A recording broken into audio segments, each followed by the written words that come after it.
Hi, I'm going to demonstrate to you how to use GyFTR Pay e-voucher. In order to use this voucher, visit www.gifto.com and log into your GyFTR account. Now click on hamburger icon and click on My Wallet. Scroll down and click on Add Money to GyFTR Pay. Enter your voucher code in the field that is Add Money to GyFTR Pay and click on Submit.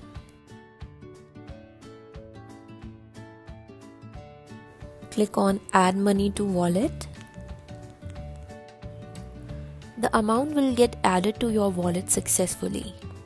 Now select the voucher you would like to purchase. Add it to cart or checkout.